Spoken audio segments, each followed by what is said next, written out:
setiap orang tua itu harusnya menerima kekurangan anaknya. Pasti nih kadang guru, entah itu jam pulang sekolah, entah itu lagi pengambilan rapot, pasti dong ada pembahasan tentang anak. Apalagi kalau ada orang tua yang nanya, gimana Bu perkembangan anak saya di sekolah. Biasanya nih, ya misal, oh iya mah, kakak udah bagus ya mah, udah mau belajar segala macem. Tapi kakak ada kekurangan, kakak mengalami speech delay atau keterlambatan berbicara. Biasanya ibu gurunya menyarankan, boleh terapi ya mah, boleh mama tetap lanjut di sekolah, tapi mama juga harus terapi di luar. Gimana nih sebagai orang tua? Harusnya orang tua menerima nih, karena banyak banget ya Pak, Bu, nih orang tua ketika guru menjelaskan keadaan muridnya, siswa yang dia pegang tuh orang tua tuh nggak nerima. Kenapa tuh? Padahal anaknya jelas-jelas umur misal 5 tahun contoh. Dia anaknya belum jelas nih ngomongnya, masih kayak anak umur 2 tahun, sedangkan anaknya umur 5 tahun. Tapi kadang orang tua tuh nggak nerima kalau anaknya dibilang belum lancar berbicara. Kenapa? Karena ini berkaitan dengan proses belajar membaca.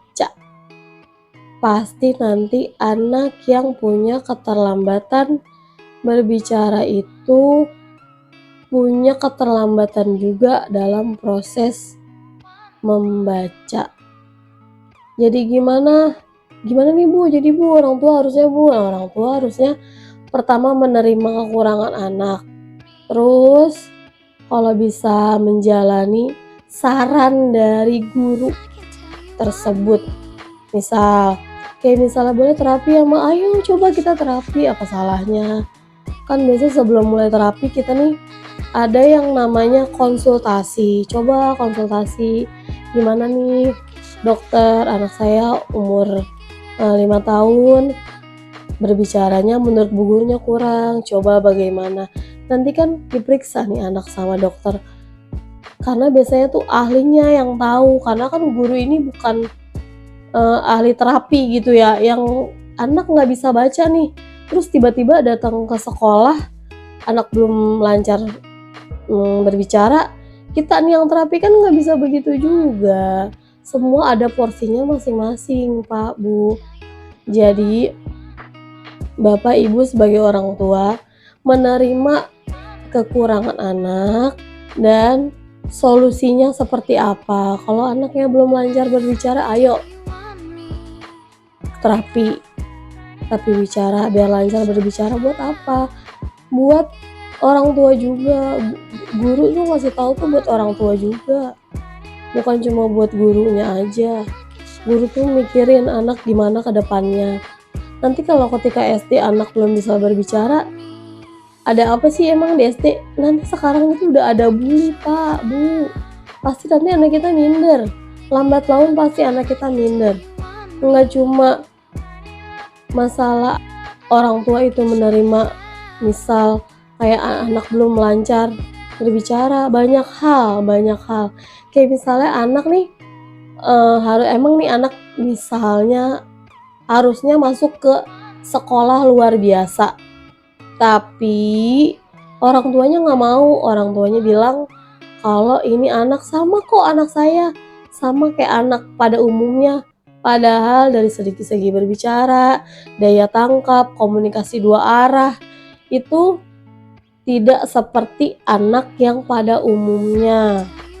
Kadang nih orang tua nih dikasih tahu suka bandel, nggak nerima. Enggak kok, anak saya nggak apa-apa. Enggak kok. Kalau bapak sama ibu nih, orang tua nggak mau nerima apa kata kita nih Bu, coba deh nanti lihat ke depannya.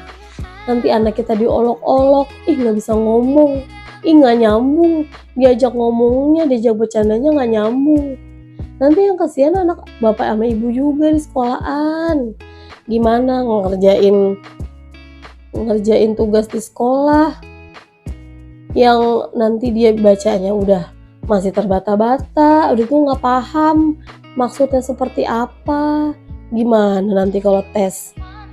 Iya, kalau kelas 1, kelas 1 kali ya, masih bisa dibantu, dibacain sama gurunya. Kalau kelas 2 itu biasanya udah mandiri ya Pak, Bu, udah nggak dibacain lagi sama guru. Gimana? Pikirin juga Pak, jangan mikirin diri sendiri. Orang tua harus mikirin juga anak kayak gimana nih. Harusnya kita sebagai orang tua seperti apa. Kita kan punya teman, coba Bapak sama Ibu apa mau sharing dulu teman atau mau konsul dulu ke dokter, nggak apa-apa. Atau misalnya saya mau lewat alternatif aja Bu, yang lebih murah daripada terapi, ya terserah. Kita nggak apa-apa, intinya kita udah kasih tahu nih ke orang tua, ini anak seperti apa, diterima, karena anak ini pastilah ada kekurangannya. Kalau anak nggak bisa terlambat berbicaranya nggak apa-apa, itu bukan aib ya Pak, Bu. Ketika anak mengikuti terapi bicara itu bukan aib, itu bukan hal yang memalukan, bukan. Kita nih harus menerima sebagai orang tua, oh kita juga harus sadar sih dari anak usia 2 tahun harusnya tuh bisa kayak gimana sih, harusnya udah bisa apa sih anak kita di usia 2 tahun itu harus bisa ngomong apa sih, apalagi 3 tahun udah bisa ngomong apa sih. Harusnya ketika anak kita 3 tahun nih, kita sadar, oh anak teman-temannya aja udah bisa nih ngomongnya, misalkan mama aku mau susu, ini anak kita masih belum, kenapa ya?